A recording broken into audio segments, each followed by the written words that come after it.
लो जी अम्मी जी थोड़े नाल ना एक चैलेंज आ कि थोड़े धियां पुत्र ना 1 मिलियन वारी दरूदे पाक पढ़ के कमेंट नहीं कर सकते जी। इंशाअल्लाह ताला अल्लाह दे हुक्म ना मेरे धियां पुत तू 1 मिलियन करना जी अम्मी जी। मेरे धियां पुत इंशाअल्लाह ताला अल्लाह दे हुक्म ना ये पता नहीं किन्ने क मिलियन पढ़ दोगे। लो अम्मी जी ये नहीं हो सकता क्योंकि 1 मिलियन ना 10 लाख हुंदा जी, हाले तुसी इन्ने क फेमस नहीं होए अम्मी जी। ओ पुत तेनू ना देखी इंशाअल्लाह ताला कमेंट करूगे ते असीं इन्नी बारी पढ़िया हुक्म अल्लाह दे नाल दरूद शरीफ पढ़ना बड़ी अच्छी गल आ।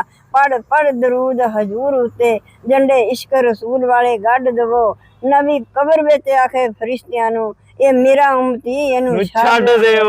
वाह वाह वाह। ते फिर कहंदा कमली वाले ते पढ़ो दरूद सारे अल्लाह विच कुरान फरमा दिता रब जानदा सी कईयां नहीं पढ़ना ताइयों विच नमाज दे पा दिता आप पढ़े फरिश्ते भी पढ़न सारे सानू पढ़न दा हुक्म सुना दिता जेड़ा पढ़े ना दरूद हजूर उत्ते ओनू अजली बदबख्त बना दिता। हाय हाय हाय हाय ये दरूद सब ते अच्छा है पुत जेड़ा पढ़ूगा इंशाअल्लाह ताला कमेंट करूगा देखी उन्हां दियां चिट्ठे तर जाओगे जी। लो इंशाअल्लाह ताला अर्ज़ा मंजूर हो जाऊगी जी। लो जी दरूदे इब्राहिम पढ़ के कमेंट करना मेरे भैन भरावां ने और जेड़ा टॉप 100 कमेंट होएगा ना मैं उन्हां दे नाम दी वीडियो भी बनावांगा और जेड़े दरूदे पाक पढ़ के ड्यूट करनगे इंशाअल्लाह मैं उन्हां दी वीडियो भी लावांगा अपने वड्डे अकाउंट ते 1 मिलियन ते रीपोस्ट भी करांगा जी। इनू शेयर कर दियो ये शेयर कर दियो जी। असी ब्रेक करना रिकॉर्ड जी पूरे सोशल मीडिया दा 1 मिलियन दरूदे पाक चैलेंज